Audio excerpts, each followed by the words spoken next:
most days, I don't even get dressed. That's me. I wear my pajamas to work, right? How many people get to go to work in their pajamas? And that's my office there. Now, it all started a long time ago, right? It started a long time ago. I've been writing stories, and drawing was the first thing I was doing. And they took some pictures of me doing some of my first drawings, right, to prove how long I've been doing it. I've been doing it since I was even younger than you guys. You guys want to see the pictures of me doing some of my first drawings? Here's me. Here's me doing one of my first drawings. I did a cat. That's pretty good, right? I did it with finger paint. Let's see what else we got. Oh, there I am again. I'm working with some crayon, right? That's what's pretty good, right? And now this last one, I'm going to warn you, it's a little embarrassing, but it's probably the first photo of me doing a drawing. There I am. That's me, right? I told you I've been drawing for a really long time. Oh, okay, well, I did actually bring some of my real drawings. Drawings that I drew when I was about the same age as most of you. Now this is a real drawing, and the reason I know that I did this drawing when I was your age is because if you see all the way at the bottom in the corner, it has my name. You should always sign your drawings so everybody knows who did it, and it has a date, so you know when you did it. So I know I did this drawing when I was only 8 years old. Okay? I love to draw, and I drew all the time. Here's some more drawings I would do. There's a two-headed dragon and a flying dinosaur. A pterodactyl, right. I used to like to draw sports things, right? The logos for sports teams, the Jets and the Bears and the Dolphins. Now remember, I did all of these drawings when I was about the same age as most of you. When I do something, I have to go to college. So I go to a special art college, right, where they make me draw all day long. And I start getting even better, right? Now I'm getting really good at this job. And here's another one. Here's just another superhero, but now I'm drawing a superhero that only drinks coffee. Right? For some reason, he gets all his superpowers from coffee like most of us, right? There's a smelly gorilla on a poor guy's back. Right? I had to go get a job. Now, lucky for me, I lived here in New York City. Right? How many people have ever been to New York City before? Right? And I used to live there, and that's where I worked. That arrow points to the window that I really used to look out of every single day, way, way, way up at the Empire State Building. Some days we were so high that if it was a cloudy day, and you would look out the window, you know what you would see? Nothing. It would just be white, because you were so high, you were inside the cloud. All kinds of drawings now like this. And they would take those drawings, and they would put them into magazines, and they would put them into advertisements and on commercials. And I did all kinds of drawings for all different kinds of people, about all different kinds of subjects. And it was a lot of fun, but it started getting really boring, right? Because I liked drawing, but I thought, what else could I do?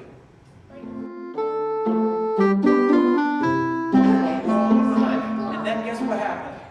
I had an idea, right? That's the face I make when I have an idea, right? And my idea was, I wanted to write a story too. All this time I had just been drawing. Since I was little I drew, but I had never written anything until I was an adult. So, I had to figure out what's the first thing I needed to write a story. I needed a character, right? And that's how you start every story that I do. I have to first figure out who my character is.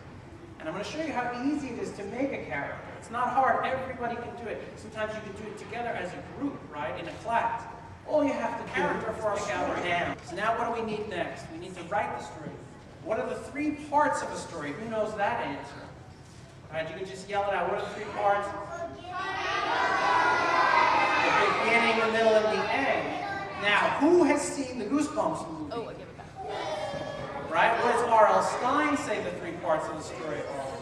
The beginning, the middle, and the twist, right? If you want to write an interesting story, you need a good ending that's twisty. Now look at that. That's how every story I write starts. It's a big mess, right? It's just a bunch of scribbles on a page. It doesn't make any sense, and no one would be able to read it. But it doesn't matter, because we're just starting. And then, once I start getting more ideas together, I write it. And then I rewrite it. And then I rewrite it. And always the teachers remind me to tell the students, I never get a story the first time I write it. It has to be written a bunch of different times. You have to keep fixing it, keep changing it. Okay? No teachers sleeping, no students. Everybody wake up by me, Daniel Jude Miller. The sun arrived very early and sent its warm rays out in every possible direction. Some of those rays went through the window of a cute little girl resting snug in her bed. When the light gently brushed against her cheek, she knew that it was time to rise and shine. It was time to wake up. Down the hall and discovered her mommy and daddy still in bed. They looked comfortable, but were snoring too loudly to hear the birds outside. Uh-oh, she worried. Their alarm clock must have broken. They're going to be late for work. Sunny leaned close to her father, took a deep breath, and exclaimed, the parents were everyone was gathered in the activities room, but there was no activity. What time is it, Sunny teased? It's playtime. She marched to the center of the room, took a deep breath, and howled. Oh, Grandma's wigs hopped off. So this is my other show, Monsters in Manhattan. Okay, now Monsters in Manhattan, we don't have time to read the whole thing because Monsters in Manhattan is kind of long. Right, so you have to read that one at home, but I'll tell you what the story is. The story of Monsters in Manhattan is about a boy. And that's our boy, right? His name is Mike. And he lives down in New York City like I used to. And he's super, super excited about his Christmas vacation, which is coming. He has all kinds of plans that he wants to do. He wants to have snowball fights and build snowmen and go sledding. But then he has a problem, right? And here comes his problem. That's his problem. Mary Lou from Kalamazoo, his cousin, came to visit for the holidays. You know what she is? She is the worst thing that you can ever be. What is the worst thing you can ever be? Let's see who gets it. Exactly, right? She's the bully, and that's what she's doing right there. She's bullying him to get something to eat at the hot dog stand, right? And there's a two-headed goblin that lives under the hot dog stand, and he snatches your hot dog when you buy them. And here's our dragon again. Our dragon lives in Times Square. That's where they do New Year's with the big ball that comes down on TV. He lives under in the sewer.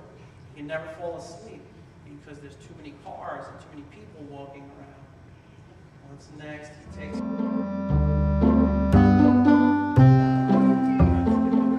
That's it. I always get asked this question no matter what school I go to. They always ask me, how do you draw like that? Right? And it's a simple answer. It's very, very simple, and I can show you. You promise not to tell anyone, but I have a magic wand. I do. And I brought it here with me today to show you guys that my magic wand looks like this. No, it's not a pen. It's a magic wand, right? Because it looks like a pen. It's just a regular pen you can get in any store. When I have it, right, and it's in my hand, I can make anything I want, right? It's like a magic wand because I can draw horses and bears and cats and dogs and hamburgers and hot dogs and robots and spaceships, and it is very much like a magic wand. The question is, what job would you need to have creativity to do that job? What job? You can just yell out your answers.